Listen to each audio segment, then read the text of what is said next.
Bienvenue chers amis au cœur de l'émission Homo Micro. Homo Micro, l'émission qui se prend en mots. Au cœur de la culture LGBT, QI+, Brahim Naik Balk, entouré de ses chroniqueurs, inonde de couleurs les ondes depuis 2004. L'aventure continue avec cette nouvelle émission qui commence maintenant. Avec le cercle des chroniqueurs, ravi de vous savoir à l'écoute et je suis très heureux d'avoir à mes côtés, pour commencer, Jean-François avec un invité. Oui, bonsoir Brahim, bonsoir à tous. Oui, ce soir j'ai un invité exceptionnel puisqu'il s'appelle Basile Moussiba et il est l'auteur du talentueux roman Hors Saison. C'est son tout premier roman chez Gallimard, c'est pas rien, donc on verra ça ensemble tout à l'heure. Bonsoir Basile. Merci beaucoup pour l'invitation. Ouais, bonsoir et bienvenue dans l'émission Homo Micro. Nous sommes vraiment très heureux. Un chroniqueur qui s'appelle Samuel Mesbert. Au-delà du score, c'est avec lui. Bonsoir Brahim, bonsoir à tous. Ce soir, je vais aller au-delà du score, du combat contre l'homophobie dans le sport. Alors oui, le combat n'est pas encore fini, c'est vrai, le score n'est pas encore scellé. Et on va vous faire un petit topo sur la pratique du sport de la communauté LGBTQI+, dans les clubs qui lui sont dédiés. Merci Samuel, nous attendons avec impatience notre ami. Oui, tu voulais intervenir, tu me fais des signes, donc je vais faire intervenir un réalisateur, Anatole. Oui. C'est juste pour dire que ce soir, ce sera moi et moi seul qui fera la musique et on va parler de Radiohead. Effectivement. Merci à toi Anatole et j'allais dire aussi que Nicolas Rividi devrait normalement nous rejoindre et pour vous prouver que nous sommes aussi en direct. Anatole qui est donc là, qui vient de prendre la parole et Nathan aussi qui réalise avec lui l'émission. Merci de rester avec nous. Homo Micro, l'invité du jour.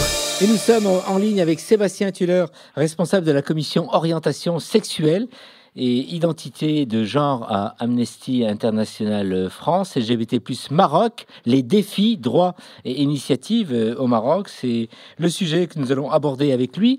Bonsoir Sébastien, merci de revenir parmi nous. Il y a bien des années qu'on ne t'avait pas eu à l'antenne. Bonsoir. Ça va Sébastien, tu nous entends ? Oui, je vous entends très bien et vous ? Merci, ça va. Alors, on sait que dans quelques instants, tu vas avoir une activité natation. Tu es par téléphone. Alors, la première question, j'aimerais que tu me dises un peu quelle est la situation aujourd'hui actuelle des personnes LGBTQI+ au Maroc ? Ouais, en fait, aujourd'hui, il y a encore une soixantaine de pays qui pénalisent les personnes LGBTI+ à travers le monde. Et ça va de peine d'amende, de prison, jusqu'à la peine de mort. Et si la tendance générale est à la diminution de ce chiffre, on voit bien qu'il existe encore de nombreux pays qui adoptent ou qui renforcent leur législation pour condamner encore plus sévèrement l'homosexualité ou la transidentité. Et quand on parle des pays qui pénalisent l'homosexualité, on parle aussi du Maroc. Pour vous donner un ordre d'idée, en 2023, le Maroc avait été classé dans les 30 pays au monde les plus dangereux pour les personnes LGBTI+ en voyage, selon l'indice établi par une société de voyage. À Amnesty, on note pas les pays et on fait pas de classement de ce genre, mais ça illustre bien la question de la persécution des personnes LGBTI+ dans le pays, et notamment en cause l'article 489 du Code pénal marocain qui prévoit toujours des peines de 6 mois à 3 ans de prison assorties d'amende pour sanctionner les rapports dits contre nature entre personnes de même sexe. Et tu peux nous dire maintenant quels sont les défis et les obstacles auxquels les personnes LGBTQI+ sont confrontés aujourd'hui au Maroc ?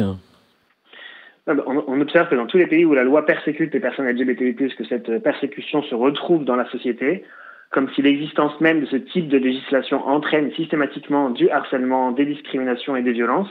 Et on voit que, même si on observe le rapport des autorités marocaines, que cette loi elle est réellement appliquée. Il y a des personnes qui sont réellement poursuivies en raison de cette législation chaque année.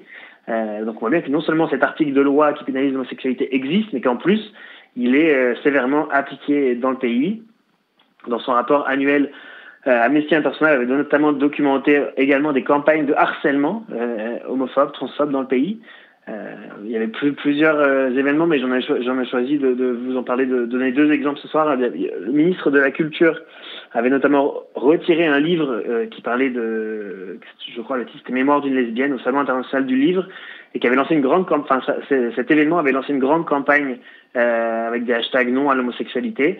Et en fait, des campagnes de ce type sur les réseaux sociaux, sur Facebook, sur les réseaux sociaux qui visent à promouvoir l'idée qu'il n'y a que 2 genres binaires ou qui ciblent les personnes LGBT ou les défenseurs des droits des personnes LGBT sont souvent virales au Maroc.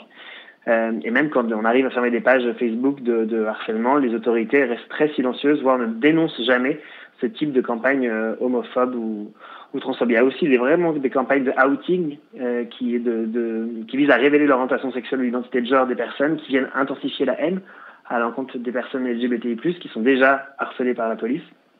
Et donc il y a une véritable impunité parce que les victimes ne peuvent pas porter plainte, sont dans l'incapacité de porter plainte à cause du risque d'être arrêtés de l'article de loi qui pénalise l'homosexualité.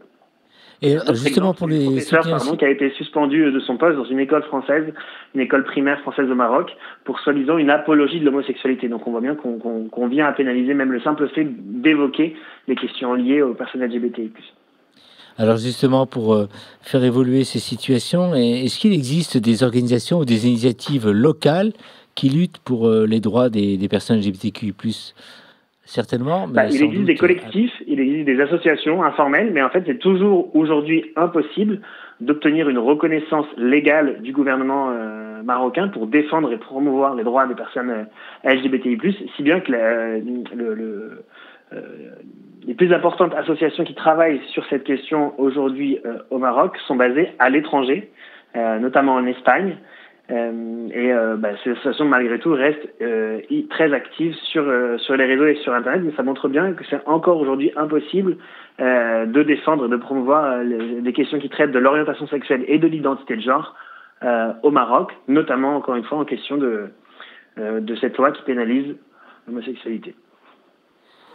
Et alors, quels sont les progrès réalisés jusqu'à présent dans la reconnaissance des droits des LGBT+.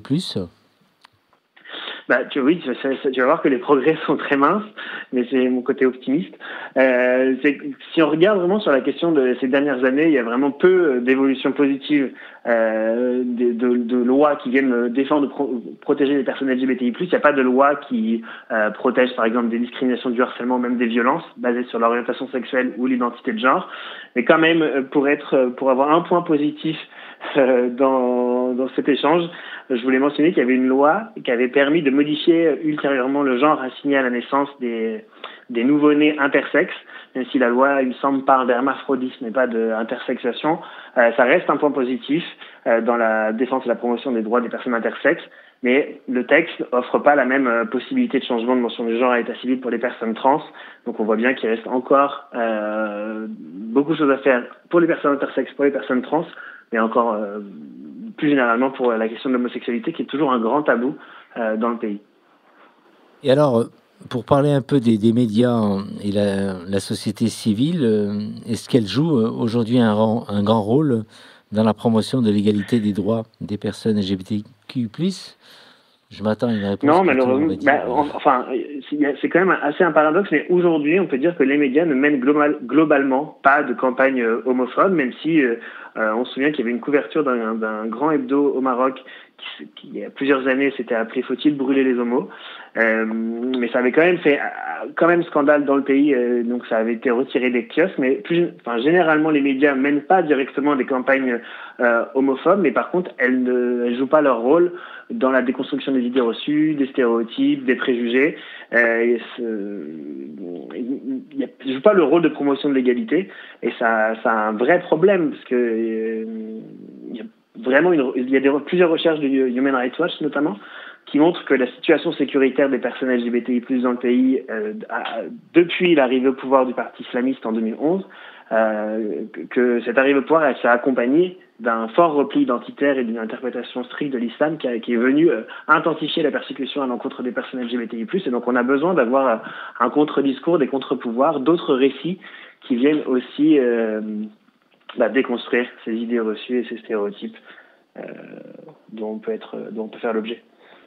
Dernière question, Sébastien. Quelles sont les actions que les gouvernements et la communauté internationale peuvent entreprendre pour soutenir les personnes LGBTQI+.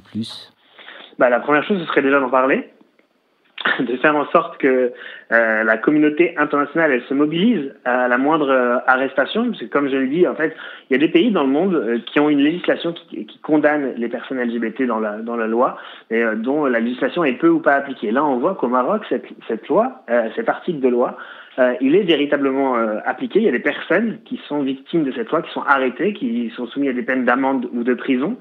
Et donc, il faudrait que déjà que les nombreux États qui ont des liens étroits avec le Maroc, des liens économiques, mais enfin, il faut rappeler que la question des droits humains des personnes LGBT, elle ne doit pas être passée sous silence et que ces persécutions, elles sont intolérables. Et donc, il faut rappeler nos États à leur responsabilité de dénoncer aussi la persécution des personnes LGBTI+, dans le pays. Merci Sébastien. J'espère que l'on te retrouvera très rapidement et très vite dans mon micro bientôt. Invitez-moi. On t'invitera. Merci en tout cas et à très vite et bonne séance de natation. Merci beaucoup. Bonne soirée. Merci, bonne soirée, au revoir. Homo Micro, le cercle des chroniqueurs. On enchaîne avec Samuel qui va nous parler de la pratique du sport au sein de la communauté LGBT. Exactement. Alors pour entamer cette chronique, je vais vous fournir quelques éléments pour comprendre la situation actuelle. Malheureusement, le milieu du sport reste dans une large mesure empreint d'homophobie. D'ailleurs, selon un sondage Ipsos réalisé en septembre dernier, 77% des Français estiment que le monde sportif est homophobe. C'est pourquoi, depuis de nombreuses années, des clubs de toutes disciplines LGBTQI+, ont vu le jour pour favoriser une véritable inclusion des personnes de la communauté. J'insiste particulièrement sur le terme inclusion. Je ne parle pas d'intégration car il existe une nuance cruciale entre les deux. L'intégration suggérerait que le club accepte des membres de la communauté sans nécessairement se préoccuper de leur intégration au groupe.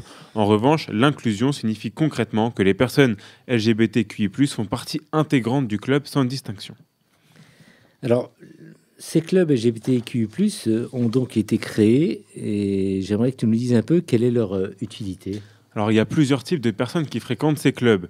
Certains cherchent bien plus que des séances d'entraînement ordinaires. Ils recherchent un environnement où chaque athlète peut s'épanouir, être pleinement lui-même et établir des liens authentiques avec d'autres membres de la communauté. On pourrait dire que c'est la vision un peu positive de la situation. En revanche, l'autre groupe de personnes fréquentant ces clubs s'y retrouvent par nécessité. Par nécessité, j'entends que bon nombre d'entre eux se voient contraints de le faire en raison de la persistance de l'homophobie dans le milieu sportif. Ils se retrouvent donc dans l'obligation d'aller dans un club où ils seront en sécurité, loin de l'homophobie et proches des gens qui leur ressemblent. Donc ces clubs sont strictement réservés aux personnes LGBTQI+. Alors cela dépend évidemment des clubs, mais dans l'ensemble, non. Le but est non seulement d'accueillir les membres de la communauté LGBTQI+, mais aussi de promouvoir l'inclusion de tous, favorisant ainsi la diversité et l'ouverture d'esprit. Autrement dit, toute personne souhaitant simplement pratiquer le sport dans un environnement sain et ouvert d'esprit pourrait s'y inscrire. Vous pouvez retrouver la liste de tous les clubs LGBTQI+, sur le site de la Fédération sportive LGBT+. Vous y trouverez tout sport et vous verrez que toutes les associations ne mentionnent pas dans leur titre qu'elles sont de la communauté. Cela facilite l'intégration de toutes les personnes qui souhaiteraient intégrer le club. Bon, tout ça c'est bien beau, mais quels sont les outils mis en place pour réduire au maximum l'homophobie dans le sport Alors, il y a plusieurs actions qui ont été entreprises par des acteurs de la vie sociale française. Bon, l'État, tout d'abord, essaye tant bien que mal. En mai 2021, un an avant la réélection du président de la République, Emmanuel Macron, Roxana Maracineanu, ministre des Sports, réaffirmait son engagement dans la lutte contre la LGBT+ phobie dans le milieu sportif. L'État a mis en place plusieurs initiatives à cet effet, un petit guide juridique à disposition des clubs, la création de rubriques sur le site du ministère des Sports, le financement d'associations œuvrant contre les problèmes d'inclusion. On ne sait pas des plus concrets, mais disons que ça a le mérite d'exister. Mais il existe donc, comme je vous l'ai dit juste avant, une fédération sportive LGBT+, qui travaille en vue de l'inclusion à travers plusieurs campagnes. Ils ont notamment pu collaborer avec des grands sportifs tels que Antoine Griezmann, Laura Georges ou même l'arbitre Ilyes El Bekaoui, ce qui montre quand même le développement du projet, bien que nous n'en sommes qu'au début. Alors ça prendra le temps qu'il faudra, mais un jour, on y arrivera. Un jour, on y arrivera, bien sûr. Et merci pour ta chronique qui illustre un peu le parcours des LGBT lorsqu'ils sont les LGBT lorsqu'ils sont à la recherche d'un club et d'un sport qui leur convient. La plupart du temps, beaucoup donc eh bien sont tout simplement non pas rejetés, mais se retrouvent pas dans les structures sportives classiques, d'où eh bien qu'ils rejoignent ces clubs-là. Et j'ai été donc un des premiers. Et je voudrais faire un petit tour de table. Et Basile, si tu pouvais un peu réagir. Et d'abord, en ce qui concerne la condition des homosexuels au Maroc, nous avons entendu tout à l'heure en début d'émission par Sébastien Tuller. Oui, pardon. Bonsoir. Par rapport, oui, effectivement, à la première émission, j'avoue que moi, je connais très peu le Maroc, mais j'ai écouté avec beaucoup d'attention et beaucoup je dirais, d'intérêt. Et c'est vrai qu'effectivement, la dernière question m'a particulièrement fait réagir. Et c'est vrai que le fait d'en parler, effectivement, même quand on n'est pas dans le pays, et de pouvoir avoir des discussions, d'écouter, etc., ce que les personnes qui sont concernées ont à dire, je pense que c'est effectivement un point, en tout cas, sur lequel moi, je suis particulièrement attentif, n'étant pas directement en lien avec le pays. Et en France, le sport, et ça, pour le coup, moi, je suis très aussi très intéressé puisque je pratique le badminton notamment. Ouais. Et je crois que je m'étais dit que là cette année avec le livre, etc., j'ai eu moins de temps pour ça, mais c'était dans mes plans de m'inscrire à un club LGBTQI de badminton plutôt à la rentrée prochaine. Tu pourras le trouver sur le site de la fédération sportive LGBT+, parce que le premier club qui sort, c'est un club de badminton. De fait. Bien, merci pour cette chronique, Samuel. Homo Micro, le cercle des chroniqueurs. Nicolas ? Oui, Brahim. Comment Nicolas, pour ta chronique, effectivement, tu n'es pas en studio, donc pour plusieurs raisons. On t'écoute, Nicolas, pour le plus de l'actu. Quel est le thème ce soir ? Eh bien oui, pour plusieurs raisons. Et la principale, c'est le thème du plus de l'actu, puisque, comme promis, nous parlons backroom ce soir. Et donc, vu le contenu de la chronique, j'ai considéré que j'étais plus en sécurité chez moi. Alors, je précise qu'on t'a mis sous Prozac pour éviter tout émoustillage intempestif de ta part. Et donc, nous allons parler aujourd'hui des backrooms. Alors, c'est un mot qui souvent est un peu connoté négativement, qui véhicule pas forcément une image très bonne, y compris dans la communauté gay. Pourtant, ce sont des lieux qui méritent d'être un peu débunkés et explorés parce qu'il se passe des choses, et pas que sexuelles, qui sont globalement assez intéressantes en matière d'émancipation, d'affirmation, et aussi évidemment de pratique d'une sexualité qui n'est pas encore totalement acceptée. Donc j'ai pas de relance, tu peux m'interrompre quand tu veux, vous pouvez m'interrompre quand vous voulez pour poser des questions. Alors il y a 3 points qui me semblent intéressants sur la question des backrooms. Le premier point, c'est un point organisationnel et c'est la question du souterrain. En fait, les backrooms se trouvent souvent, alors ça désigne en anglais la salle de derrière. Et il se trouve que les backrooms sont souvent des salles en dessous, notamment dans les clubs gays du Marais. Alors il y a certains clubs qui sont très grands et dans lesquels il y a des salles à tous les étages, mais en tout cas il y a quand même ce côté petit, alcôve, caché, qui renvoie aussi à une logique de sexualité qui ne doit pas être montrée. Et donc bien évidemment, quand on regarde je dirais les clubs pour hétéros, souvent ils ont un peu pignon sur rue. On en parle à la télé chez Ardisson. On parle pas beaucoup des backrooms gays à la télé et encore moins chez Ardisson. Et donc ça signe aussi quelque chose de cette volonté de cacher.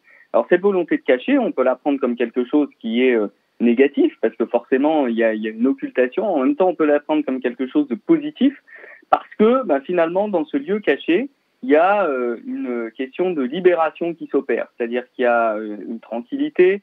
On peut aborder la notion de safe space, par exemple. J'y reviendrai un peu plus tard sur avec un autre axe, mais voilà, c'est-à-dire que le fait que ce soit caché permet aussi une forme de libération, une forme d'émancipation qui n'aurait pas forcément si évidemment ça avait pignon sur rue.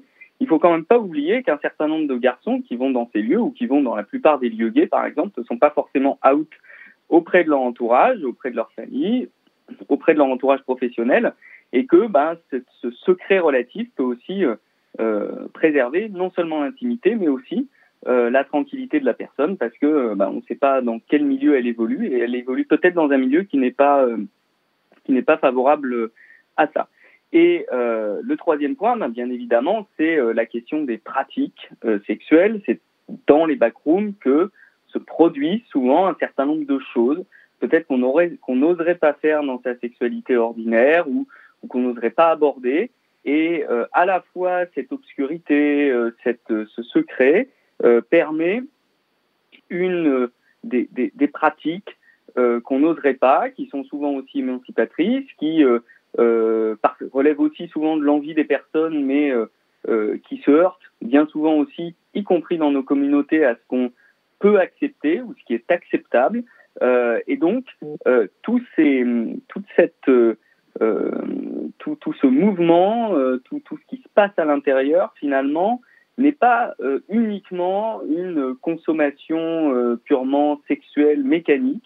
Il y a, il me semble, quelque chose qui participe de l'émancipation, de la construction politique, de la construction sociale. Et pour ça, je trouve que les backrooms sont assez intéressantes. Une question, est-ce que aujourd'hui les backrooms se développent et, avec la crise qu'on a connue avec le Covid, des structures comme ça qui sont de moins en moins fréquentées et avec les applications qui se développent, les backrooms sont toujours, on va dire, fréquentés encore aujourd'hui? Alors, la dernière fois que j'y étais, c'est-à-dire il y a un mois à peu près, c'était blindé de monde. Donc, sur la fréquentation, oui. Après, ce sont des lieux qui sont souvent relativement petits. Il y en a pas beaucoup à Paris. Enfin, par rapport à d'autres villes, il y en a beaucoup, mais en réalité, au regard de la population, il y en a pas beaucoup. Alors, je ne sais pas si les backrooms sont en perte de vitesse ou non. Je pense que ce qui est recherché est clairement différent de ce qu'il y a sur les applications. Et c'est pas pour dire que l'un est mieux que l'autre, mais en tout cas, ce sont des choses qui sont très différentes. Et je pense qu'il n'y a pas de concurrence possible entre les deux parce que les motivations sont pas les mêmes.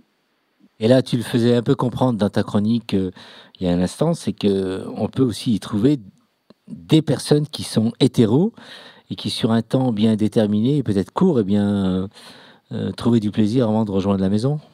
Avec des mecs plutôt leur épouse, non ? Effectivement. Alors, il ne s'agit pas de fliquer l'orientation sexuelle des gens qui viennent, mais en tout cas, à minima, les garçons qui viennent sont au moins ouverts à l'idée de faire des choses avec d'autres garçons. Alors, peut-être qu'ils ont par ailleurs, effectivement, une vie hétérosexuelle dans le civil, entre guillemets, et que justement, le secret de ces alcôves parisiennes ou de ces alcôves ailleurs est une petite brèche dans une vie, alors pas forcément qu'ils rejettent, mais peut-être que de temps en temps ils aiment bien avoir ce type de plaisir et donc que d'une certaine manière les backrooms leur permettent de l'avoir alors que ce serait pas forcément facile ou facile de la même manière si ça ne passait pas par ce mode-là. Quelque chose qui m'a souvent intrigué un peu, donc j'ai autour de moi plein de couples gays qui vont ensemble dans les backrooms, et moi je me suis souvent posé la question, est-ce qu'un jour j'arriverai à me rendre dans une backroom avec mon petit copain? Je crois qu'aujourd'hui j'aurais du mal, et je me pose un certain nombre de questions. Qu'est-ce que le couple va rechercher dans une backroom? Alors, est-ce que l'idée du couple, quand il passe dans la backroom, donc chacun va dans son petit côté, ou voilà, qu'est-ce qu'il recherche? Et toi qui es un spécialiste dans ce domaine, j'espère que tu vas pouvoir nous éclairer. Après, ça mériterait de faire toute une chronique dédiée à la question du couple non exclusif. Donc, je dirais, il faudrait poser la question à chaque couple qui y va, à chaque troupe qui y va. Il y a aussi des personnes qui vont dans des backrooms précisément parce qu'ils ne veulent pas y aller en couple, et en tout cas, le compagnon n'est peut-être pas au courant. Donc, c'est aussi, il y a une complexité quand même derrière. Je pense pas qu'on puisse tracer de lignes générales et directrices. Je pense que c'est un milieu profond qui est très collectif et en même temps avec des motivations très individuelles. Il me semble. Donc dire comme ça, voilà, les couples vont aller chercher l'aventure, le piment. En fait, on n'en sait rien. Donc je pense que c'est pas le sujet. En revanche, ce qui est intéressant, c'est malgré tout comment ce type de lieu participe aussi, comme d'autres lieux, à la construction sociale de la représentation des sexualités gays dans la société. Et je me souviens par exemple de quand il y a des intervenants dans les médias qui abordent cette question de la sexualité gay, on voit les remous que ça cause. Et donc si ça cause des remous, ça veut dire que quelque part, ça attaque l'ordre établi de la société telle qu'on la connaît aujourd'hui. Et le couple est aussi un des ordres établis de la société telle qu'on la connaît aujourd'hui. Et donc, il ne s'agit pas de nier le couple, mais en tout cas, d'imaginer qu'il puisse y avoir d'autres formes de couple que le couple exclusif peut aussi être une forme de conquête droits, une conquête sociale. On voit d'ailleurs pas mal dans la communauté gay de troubles. Voilà, c'est quelque chose dont on parle de plus en plus. J'en connais quelques-uns. Voilà, il y a quand même un côté de déconstruction et de reconstruction, un côté magma créateur qui est, à mon avis, très intéressant là-dedans. Disons-le aussi franchement, c'est que sexuellement en parlant, on peut pas tout faire avec son partenaire ou sa partenaire et qu'on a toujours besoin de s'évader et de se retrouver dans une backroom pour assouvir ses fantasmes.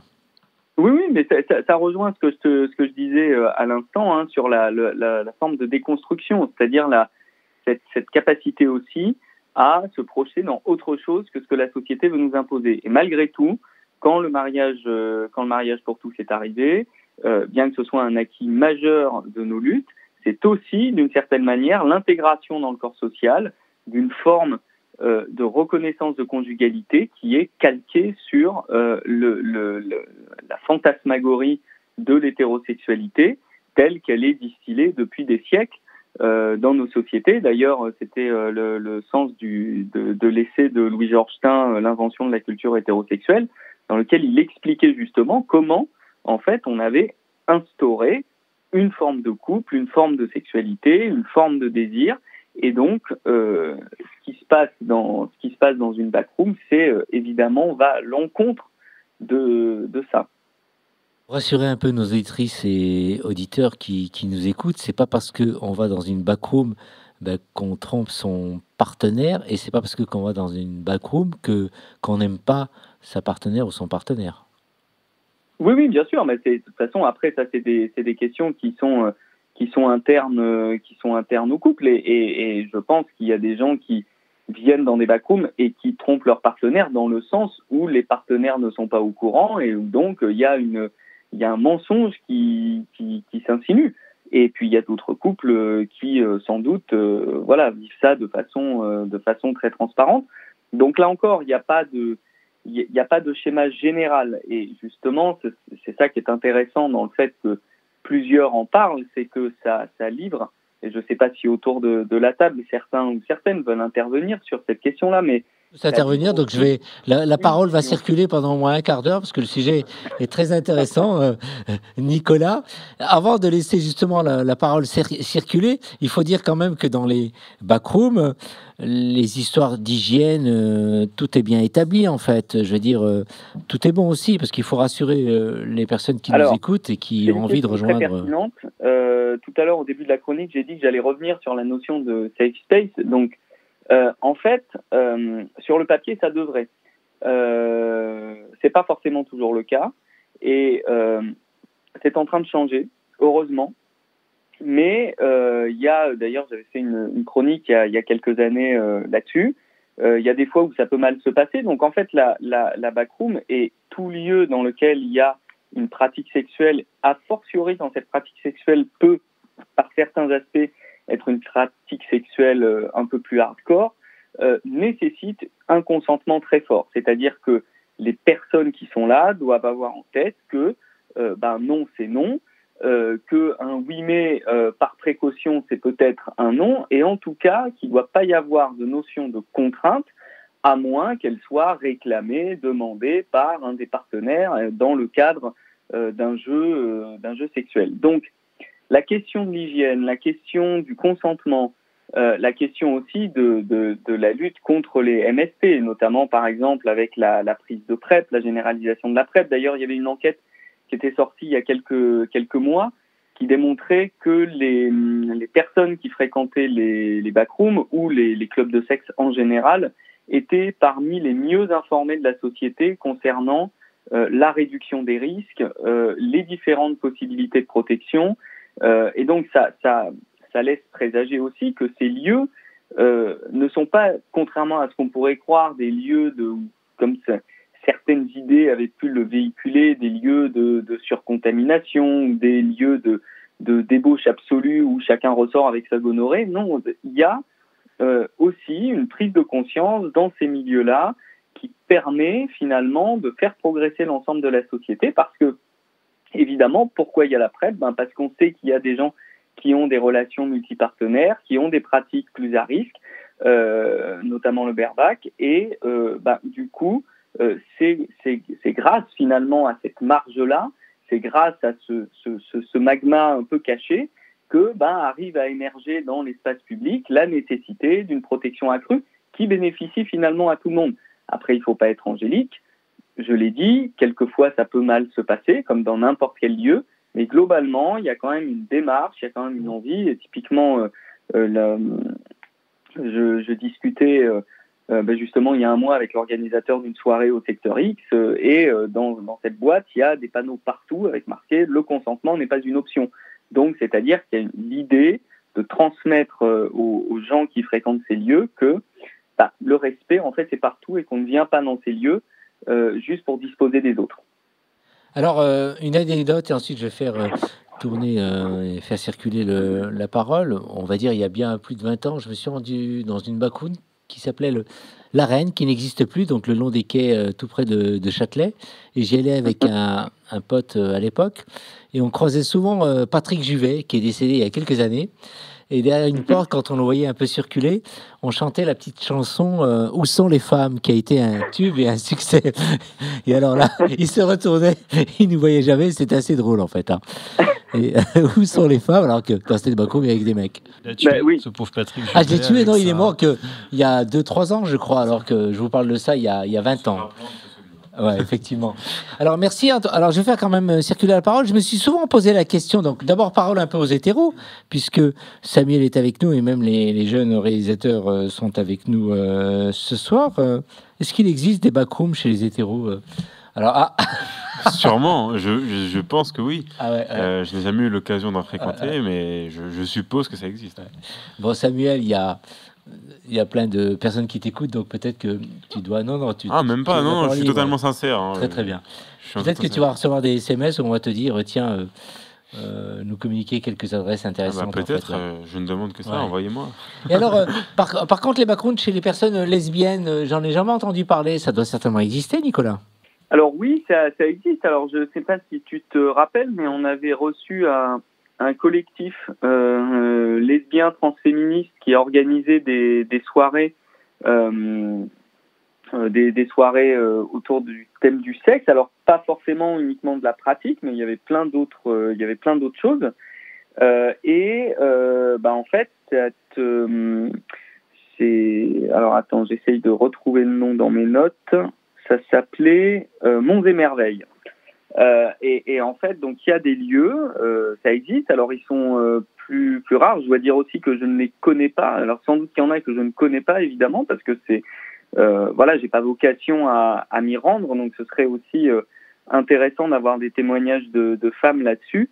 Ce qu'on peut supposer, c'est que il y a probablement moins de lieux dédiés, entre autres parce que, bien évidemment, malheureusement, mais le rapport de domination homme-femme dans la société fait aussi que les femmes ont été privées de pouvoir pendant très longtemps, et le sont encore beaucoup malheureusement, de pouvoir parler de ces sujets, de pouvoir aborder ces sujets et de pouvoir les défendre publiquement. Donc mais ce serait très intéressant d'avoir s'il y en a qui nous écoutent, des témoignages d'organisatrices de ce genre de soirée ou de participantes pour savoir comment ça se passe et ce qu'elles veulent y trouver. Encore 2 paroles et ensuite on te libère, Nicolas.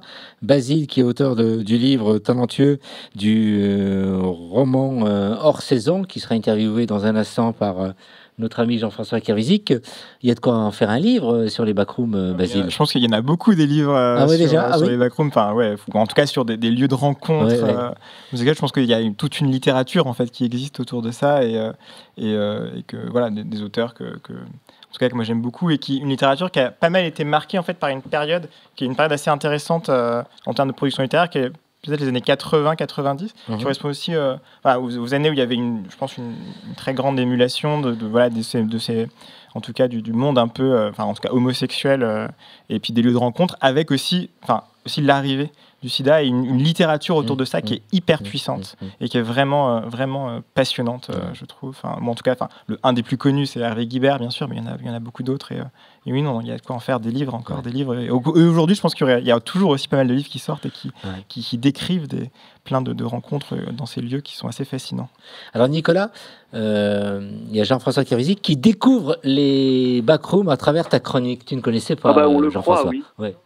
Non, je ne connaissais absolument pas parce que j'attends que Nicolas m'y invite. Il m'a proposé plusieurs fois, donc je pense qu'il va falloir que je progresse pas à pas avec toi, Nicolas.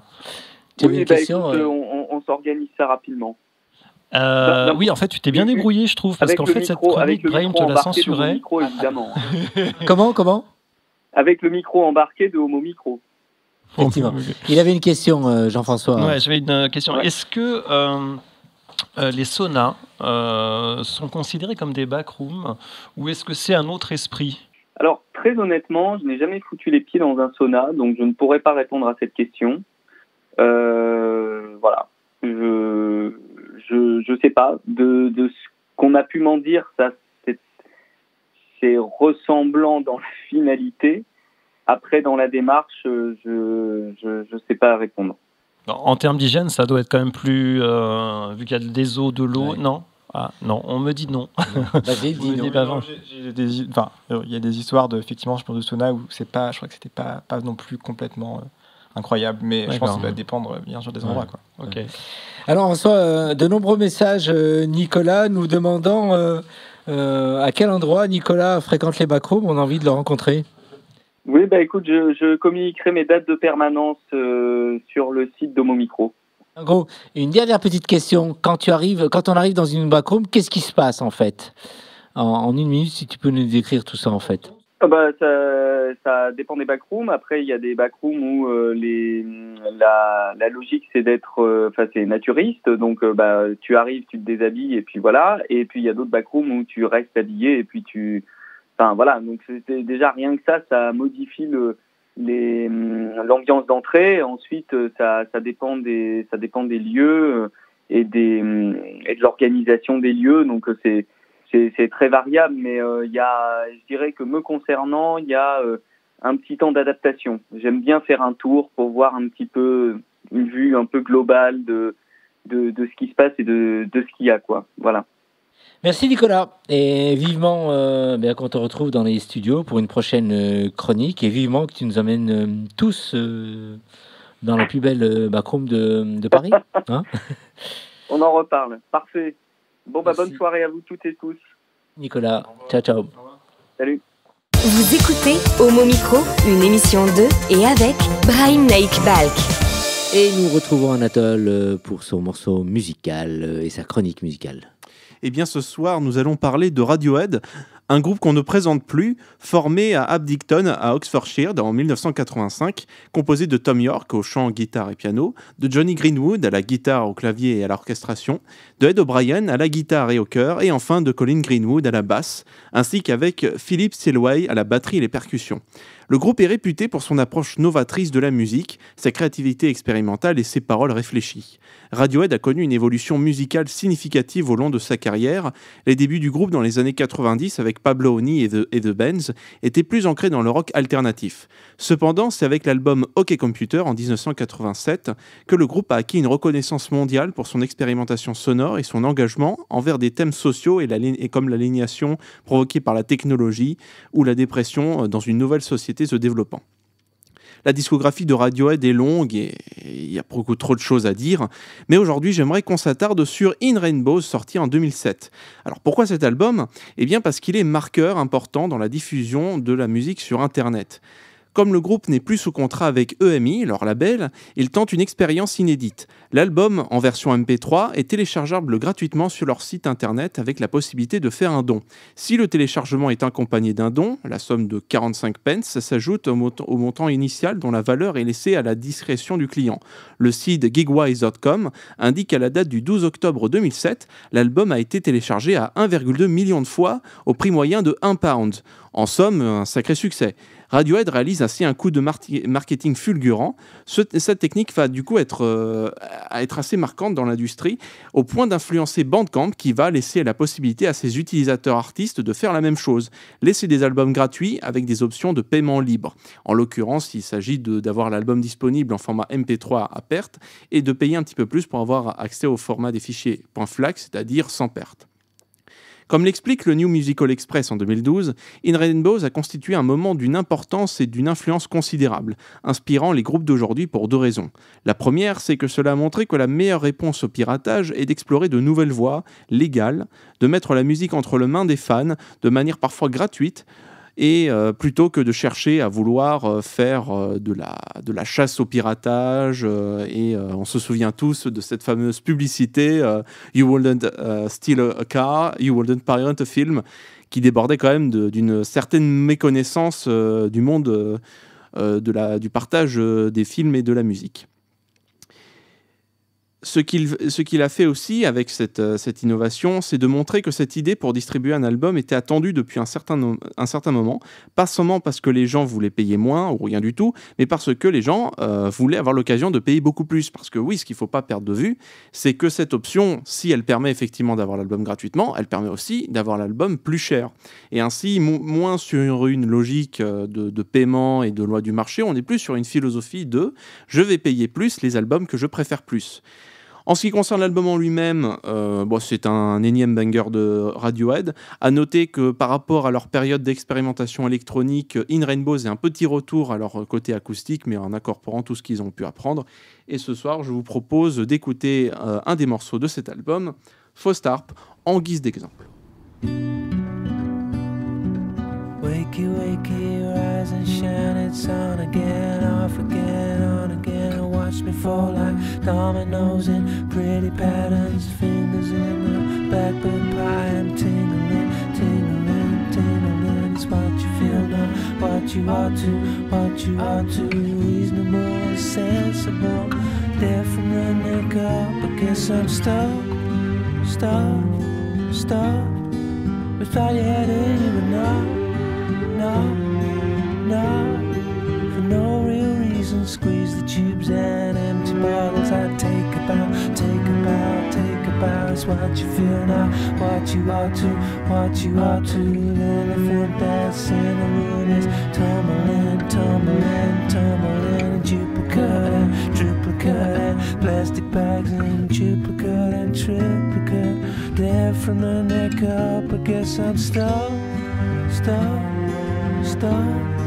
Without your head in even no. Exactly where do you get up? Is enough.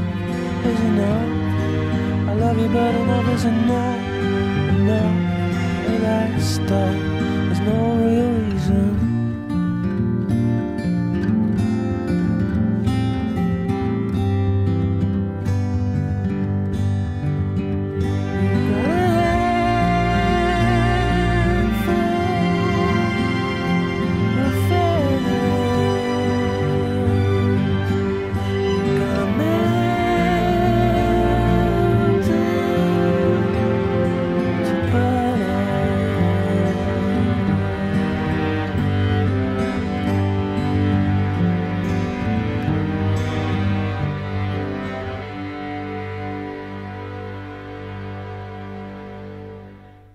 Homo Micro, l'invité du jour. Merci pour ce morceau, Anatole. Aujourd'hui, Jean-François, ton invité est Basile Mulciba, l'auteur talentueux du roman Hors Saison.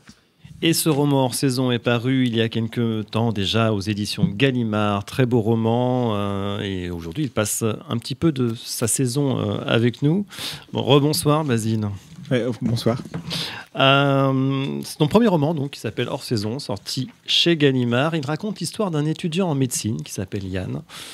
Il a une copine, une famille, une vie d'étudiant que l'on suppose assez classique. Et un matin, le sac bouclé, sans prévenir, il part faire une saison à la montagne dans un chalet tenu par un certain Hans, intéressant ce prénom. Et ce qui devait être une pause, une réflexion, se transforme en parenthèse particulière et amoureuse. Donc je pitch un peu, mais je ne dévoile pas le roman, ce qui est un peu compliqué parce qu'il est très très subtil ce roman. Comment est né ce personnage de Yann ?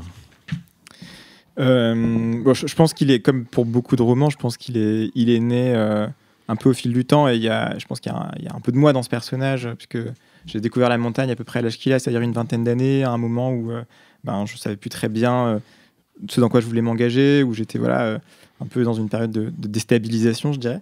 Et c'était une période aussi où j'ai découvert la montagne pour la première fois, l'hiver. Donc Yann, c'est à la fois un petit peu de moi, mais c'est pas moi, mais c'est peut-être plus généralement peut-être pas mal de jeunes hommes ou femmes qui, à cet âge-là, sont dans des moments charnières un peu de leur vie et ont besoin un peu de partir et de rompre avec un quotidien parce qu'ils ont l'impression que la voie dans laquelle ils sont entraînés, c'est peut-être pas forcément la voie qu'ils auraient consciemment choisie. Et ce point de départ, en tout cas, il vient de là. L'idée du roman est née dans cette période-là. Après, ça a mis un peu plus de temps à maturer, mais je pense que le point de départ de l'histoire et de ce personnage se situe à ce moment-là à peu près. Ce dont on se rend compte, c'est que le personnage de Yann, en fait, subit sa vie plus qu'il ne l'a choisi. Il est dans une espèce de routine classique avec ses études, sa copine, comme je le disais, sa famille. Tout semble bien se passer, mais sans aucune aspérité, sans aucun relief, contrairement au relief des montagnes. C'est peut-être par hasard ce choix, on ne sait-on jamais. Et en fait, on sent qu'il a envie de briser quelque chose, en fait. Oui, en tout cas, le début du livre, c'est vraiment, il y a un sentiment de rupture assez fort, et même lui ne sait pas très bien pourquoi il part, parce que ces explications-là, elles viendront au fur et à mesure du temps, quand il arrive justement dans la montagne, et qu'il a ce temps, cette attente de la neige, puisque là, il arrive dans la station, il ne connaît pas la montagne, il découvre, et la saison est particulière, parce qu'il n'y a toujours pas de neige, et que finalement, le temps qu'il a, il va en profiter pour se lier d'amitié avec d'autres saisonniers, mieux connaître aussi Hans, ce patron de l'hôtel qui l'a recruté.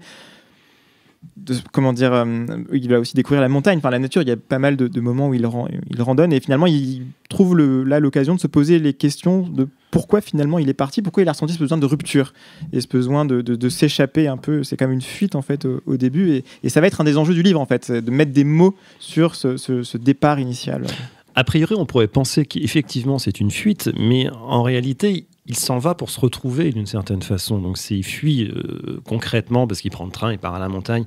Il habite dans une petite ville, on ne sait pas trop d'ailleurs, bord de mer ou pas bord de mer. Enfin, c'est moyenne d'importance, on ne sait pas trop. En tous les cas, il fuit effectivement cette ville-là pour se retrouver en réalité. Et le fait qu'il n'y ait pas de neige, c'est ça qui fait aussi tout le sel de ce roman, parce que tout le monde attend la neige finalement. Lui, Hans, le propriétaire de l'hôtel, les autres saisonniers, les touristes, enfin à peu près tout le monde. Et justement, cette absence de neige oblige chacun peut-être à se recentrer. Et c'est à ce moment-là que Yann comprend que la vie dans laquelle il est ne convient pas. Sa copine, c'est pas forcément celle qu'il aurait choisie. Il suit un peu sa vie comme ça, un petit peu par hasard. Toute cette histoire, c'est des gens que tu as connus ou c'est inspiré de faits réels, j'ai presque envie de dire, ou ce fil-là, tu l'as tiré au fur et à mesure Je pense que les faits, je ne les ai pas vécus. Par contre, les émotions, je dirais oui, je pense. Ce par quoi passe le personnage, ou même les gens qu'il côtoie, qu'il rencontre, les autres saisonniers. Je pense que tout ça est un peu un patchwork de gens que j'ai croisés, d'histoires que j'ai entendues et que j'avais envie là, de refaire vivre quelque part dans l'histoire. Donc effectivement, je pense qu'il y a c'est toujours, c'est une fiction, mais dans la fiction, il y a toujours des éléments, je pense, en arrière-plan qui sont vrais, et les émotions, elles sont vraies. Ce qui est génial dans ce roman, c'est qu'il y a une petite musique très modianesque. Ça ressemble pas, parce que c'est pas comme ça qu'on peut le voir, mais il y a une ambiance à la Patrick Modiano. Je te l'avais déjà dit d'ailleurs, et c'est vrai, parce que tout est dans le ressenti, les mots sont justes, sont précis, les situations aussi, c'est vraiment les choses sont resserrées, les dialogues sont resserrés. C'est une qualité d'écriture, c'est une écriture que tu t'es trouvée, ou que tu as, ou que c'est inné en fait, tout simplement, ou tu as beaucoup bossé avant pour avoir cette finesse-là. C'est pas mal de travail et de retravail, je dirais, parce que énormément, j'ai quasiment passé autant de temps à l'écrire une première fois qu'à le réécrire, et à trouver justement le mot juste, et dans un style qui, je pense, correspond avec l'histoire que je veux envie de rencontrer. C'est-à-dire que c'est comme ça une histoire assez intime, où en même temps il y a une très forte place de l'environnement, des paysages, de la montagne, de scènes importantes aussi et collectives avec les autres, et que pour ça je trouvais qu'une langue à la fois sobre mais précise, à la fois qui laisse vraiment la place à l'environnement, au décor, pour mieux traduire les émotions et les âmes des personnages, et bien je dirais que je l'ai trouvé au fil du temps, et je pense que c'est une manière de raconter qui correspond, il me semble, assez bien avec l'histoire et ce que vivent les personnages. Il y a aussi une très belle histoire d'amour dans ce roman qui, comme la montagne, se crée, enfin, est toujours en perpétuel mouvement. Le personnage de Hans devient un peu, moi c'est un peu comme ça que je l'ai ressenti en tout cas, un peu comme la montagne, c'est un peu le ciment, c'est un peu la force qui permet peut-être à Yann d'aller un petit peu plus loin. Alors effectivement, je dirais, le personnage, un des deux personnages principaux du livre, mais on le comprend petit à petit, puisqu'au départ, il est vu d'un peu loin, puisqu'on suit vraiment Yann, et au fur et à mesure du temps, Hans devient de plus en plus présent, un peu en creux au début, parce qu'on ne sait pas trop où il est, on ne sait pas trop ce qu'il fait, on ne sait pas trop qui il est non plus, et petit à petit, Yann va apprendre à le connaître, et on comprend que ce personnage qui est plus âgé, il a un peu plus d'une quarantaine d'années, il est propriétaire de cet hôtel dont il a hérité, qu'il essaye tant bien que mal de faire vivre, et il va se retrouver finalement, du fait de l'absence de neige et des difficultés économiques qui se montrent à lui aussi face à un moment un peu charnière de sa vie. Il va devoir se reposer la question de est-ce que vraiment je veux rester, m'accomplir dans cette espèce d'héritage, devoir gérer cet hôtel dont je ne suis pas sûr que vraiment c'est ce qui me plaît le plus. Est-ce que finalement je dois assumer ça, partir, etc. On comprend aussi que dans sa jeunesse, lui aussi est parti. Et donc petit à petit, comme ça, les deux personnages vont se répondre et être un peu le miroir l'un de l'autre, et dans cette dynamique-là, finalement, on va vraiment comprendre aussi que Hans est face à des choix très importants dans sa vie. On ne connaît pas très bien le passé de Hans. On sait vaguement qu'il a une copine quelque part. Bon, alors que Yann, c'est assez clair, il a sa nana, ses études. En revanche, chez Hans, c'est beaucoup plus ambigu. Le personnage, effectivement, il est assez en creux, mais tout est en creux chez lui. Mais j'aime bien dans le livre, et d'ailleurs, il y a des gens qui m'ont parlé de ça, c'est qu'il y a... les personnages ne sont à aucun moment définis par des questions de genre, d'orientation sexuelle ou amoureuse, etc. Et que tout ça est très flou, et que ce n'est pas... En tout cas, moi, je voulais qu'il y ait une grande ouverture, une grande liberté par rapport à tout ça pour ces deux personnages, mais en fait pour aussi les autres personnages. Et que finalement, c'est une forme de suspension, en fait, aussi, parfois de codes ou de choses qui peuvent régir un peu nos quotidiens ou nos relations. Et là, j'avais envie que tout ça soit beaucoup plus en suspens, et de voir ce qui émerge, en fait, quand tout ça finalement est un peu disparaît, quoi. Et je pense que l'absence de neige crée ça, elle crée d'autres ouvertures, un autre rapport au monde et aux autres. Et puis il crée aussi d'autres dialogues, d'autres ressentis, puisque ce qui accompagne d'habitude les splendeurs d'hiver n'est pas forcément, il n'y a pas de neige. Alors, je ne peux pas vraiment dire ce qui se passe, parce que là, on est à un point de rupture de ce roman où je ferai un énorme spoil, et ça se fait pas. J'ai pas envie de le faire. Mais il pourrait y avoir une suite. Il y a une très belle histoire d'amour. Sachez quand même qu'il y a une très belle histoire d'amour, mais vraiment belle. Il y a quelque chose d'assez... une espèce de bulle de rêve comme ça. Je crois que le mot beau va très très bien. Est-ce qu'on pourrait imaginer une suite à ces personnages? Parce que à un moment, effectivement, tout s'arrête dans la vie à un moment, mais ça peut reprendre. Je peux juste dire ça. Est-ce qu'on peut imaginer que quelque chose peut se passer après le mot fin? Dans ma tête, c'est sûr qu'il continue à vivre. Maintenant, je l'ai pas écrite, et je suis pas sûr de l'écrire. En tout cas, c'est sûr qu'il pour eux, il se passe quelque chose. Pas maintenant. Pas maintenant, mais d'accord. On verra. On peut jamais dire non, mais en tout cas, il continue d'exister, ces personnages, évidemment. Parce que Basile est scénariste aussi. Ce devait être... La première forme de ce texte, c'était un scénario. Après, maintenant, je suis vraiment du côté du roman, mais j'ai eu à un moment donné envie de faire du cinéma. Et la première forme de cette histoire, ça a été un scénario, effectivement. Je pense que ce qui a pas mal orienté la manière d'écrire, c'est-à-dire que c'est quelque chose d'assez visuel, en fait, comme assez immersif. Ce qui est bien, c'est que ça pourrait devenir un film, en fait. Ouais. Ce roman est édité chez Gallimard. C'est le rêve de pas mal d'auteurs d'être chez Gallimard. Juste pour conclure, comment ça s'est passé? Parce que Gallimard, pour un premier roman, c'est pas tout le monde non plus. Comment ça s'est passé en quelques mots? Mais assez simplement, en fait. Je l'ai envoyé, je l'ai adressé à un des éditeurs de la maison, et sans aucune... je n'imaginais même pas que ce serait possible. Ah oui. Et du coup, j'ai eu la réponse que mon livre était pris, et après tout s'est un peu enclenché. J'avoue que j'ai encore un peu du mal à y croire et à réaliser, même si ça fait faire bientôt 6 mois. Et il se vend bien. Et je crois que c'est pas trop mal pour un premier roman, des retours que j'ai. Donc, tout à fait. Voilà, donc je ne saurais que trop vous conseiller Basile Mulciba, ici présent pour ce roman hors saison, édité chez Gallimard. Précipitez-vous, achetez-le, parce que c'est vraiment génial. Et je suis sûr qu'il y aura d'autres livres chez Gallimard. Oui, j'espère. Merci. Merci beaucoup. Homo Micro, le cercle des chroniqueurs. Alors, tu parlais de scénaristes, de films. Eh bien, nous avons en ligne Anne-Catherine Mesure qui va nous parler des suites du cinéma, enfin du festival LGBTQI+, de Toulouse. Bonsoir Anne-Catherine. Et bonsoir tout le monde. Et Merci. oui, le festival, la partie toulousaine s'est terminée le 4 février. Et là, on est dans la partie régionale qui va se terminer la semaine prochaine. Et on a donc notre palmarès. Donc, je me suis dit que peut-être ça pouvait vous intéresser de le connaître. Oui. Ouais, nous sommes intéressés, Anne-Catherine. Donc, on a eu 8 œuvres qui ont été primées. Donc, 3 par le public. Donc, un film qui était sorti l'an dernier, l'été, qui était 24 heures à New York, d'un film américain de Vuk Lunganlov Coates, donc qui serait bientôt visible en VOD ou en streaming ou DVD, donc à surveiller sur Internet, puisqu'il est plus en salle en ce moment. Il y a le documentaire de lesbienne Quelle histoire de Marie Laborie, qui est un documentaire très très intéressant sur l'histoire, la visibilité lesbienne de la fin du 19e siècle à nos jours, et en même temps avec son récit personnel en voix off, et qui marque le besoin d'avoir comme ça des représentants, des modèles. Et un super court-métrage espagnol aussi qui est Cristiano, d'Andan Pichardo. Donc ça va être plus compliqué de pouvoir le regarder. Il faudrait surveiller sur Internet si à un moment ou un autre ils le rendent accessible à tout le monde, mais c'est pas évident pour les courts-métrages.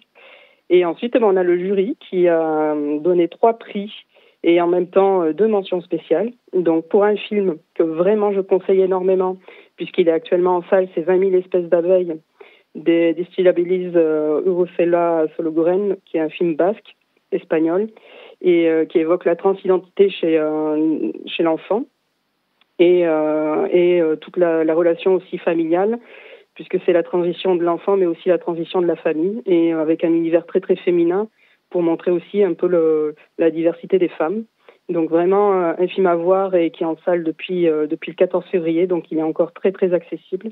Et il a eu aussi 3 Goya en Espagne, donc vraiment un film qui est ultra primé en ce moment. Et le jury a aussi primé un documentaire belge qui est Queering Nature. Donc là pour l'instant pas encore visible. Et il cherche un distributeur en France, donc c'est en cours. Il a donné aussi une mention spéciale pour Sirens, un film de Rita Baghdadi qui évoque des Libanaises qui font du métal. C'était un documentaire plein de punch.